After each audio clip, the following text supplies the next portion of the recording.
ओम श्री गणेशाय नमः। जय श्री राधे कृष्ण मित्रों, जैसा कि आप जानते हैं कि आषाढ़ का पवित्र महीना चल रहा है।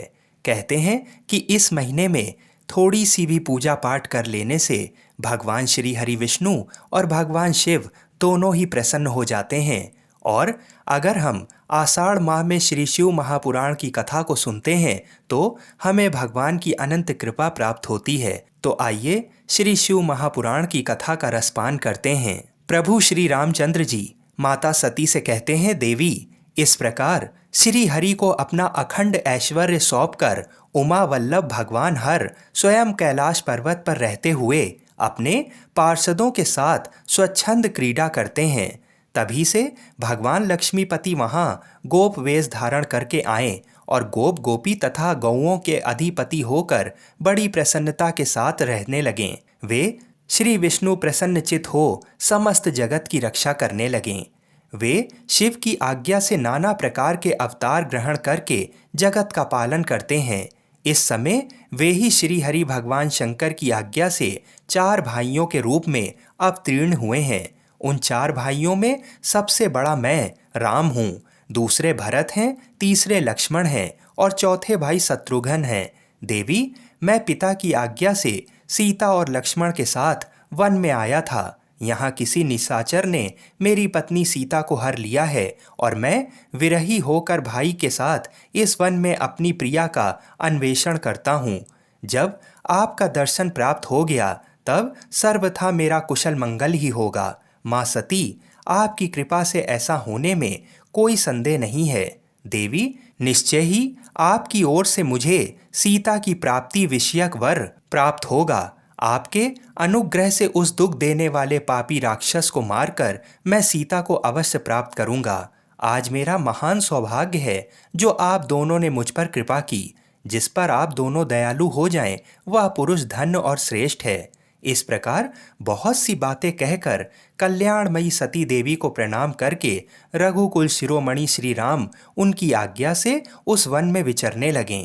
पवित्र हृदय वाले श्री राम की ये बात सुनकर सती मन ही मन शिव भक्ति परायण रघुनाथ जी की प्रशंसा करती हुई बहुत प्रसन्न हुई।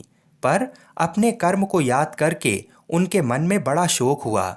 उनकी अंग कांति फीकी पड़ गई। वे उदास होकर शिव जी के पास लौटीं। मार्ग में जाती हुई देवी सती बारंबार चिंता करने लगीं कि मैंने भगवान शिव की बात नहीं मानी और श्री राम के प्रति कुत्सित बुद्धि कर ली। अब शंकर जी के पास जाकर उन्हें क्या उत्तर दूंगी। इस प्रकार बारंबार विचार करके उन्हें उस समय बड़ा पश्चाताप हुआ। शिव के समीप जाकर सती ने उन्हें मन ही मन प्रणाम किया। उनके मुख पर विषाद छा रहा था। वे शोक से व्याकुल और निस्तेज हो गई थीं। सती को दुखी देख भगवान हर ने उनका कुशल समाचार पूछा और प्रेम पूर्वक कहा, तुमने किस प्रकार परीक्षा ली। उनकी ये बात सुनकर सती मस्तक झुकाए उनके पास खड़ी हो गईं। उनका मन शोक और विषाद में डूबा हुआ था। भगवान महेश्वर ने ध्यान लगाकर सती का सारा चरित्र जान लिया और उन्हें मन से त्याग दिया। वेद धर्म का प्रतिपालन करने वाले परमेश्वर शिव ने अपनी पहले की हुई प्रतिज्ञा को नष्ट नहीं होने दिया। सती का मन से त्याग करके वे अपने निवास भूत कैलाश पर्वत पर चले गए। मार्ग में महेश्वर और सती को सुनाते हुए आकाशवाणी बोली, परमेश्वर, तुम धन्य हो और तुम्हारी ये प्रतिज्ञा भी धन्य है। तीनों लोकों में तुम्हारे जैसा महायोगी और महाप्रभु दूसरा कोई नहीं है। वह आकाशवाणी सुनकर देवी सती की कांति फीकी पड़ गई। उन्होंने भगवान शिव से पूछा, नाथ, मेरे परमेश्वर, आपने कौन सी प्रतिज्ञा की है, बताइए। सती के इस प्रकार पूछने पर भी उनका हित चाहने वाले प्रभु ने पहले अपने विवाह के विषय में भगवान विष्णु के सामने जो प्रतिज्ञा की थी उसे नहीं बताया। मुने, उस समय सती अपने प्राण वल्लभ पति भगवान शिव का ध्यान करके उस समस्त कारण को जान लिया जिससे उनके प्रियतम ने उन्हें त्याग दिया था। शंभु ने मेरा त्याग कर दिया, इस बात को जानकर दक्ष कन्या सती शीघ्र ही अत्यंत शोक में डूब गईं और बारंबार सिसकने लगीं। सती के मनोभाव को जानकर शिव ने उनके लिए जो प्रतिज्ञा की थी उसे गुप्त ही रखा और वे दूसरी दूसरी बहुत सी कथाएं कहने लगे। नाना प्रकार की कथाएं कहते हुए वे सती के साथ कैलाश पर जा पहुँचे और श्रेष्ठ आसन पर स्थित हो चित्तवृत्तियों के निरोध पूर्वक समाधि लगा अपने स्वरूप का ध्यान करने लगें। सती मन में अत्यंत विषाद ले अपने उस धाम में रहने लगीं। मुने, शिवा और शिव के उस चरित्र को कोई नहीं जानता था। महामुने स्वेच्छा से शरीर धारण करके लोक लीला का अनुसरण करने वाले उन दोनों प्रभुओं का इस प्रकार वहां रहते हुए दीर्घ काल व्यतीत हो गया। तत्पश्चात उत्तम लीला करने वाले महादेव जी ने ध्यान तोड़ा। ये जानकर जगदम्बा सती वहां आईं और उन्होंने व्यथित हृदय से शिव के चरणों में प्रणाम किया।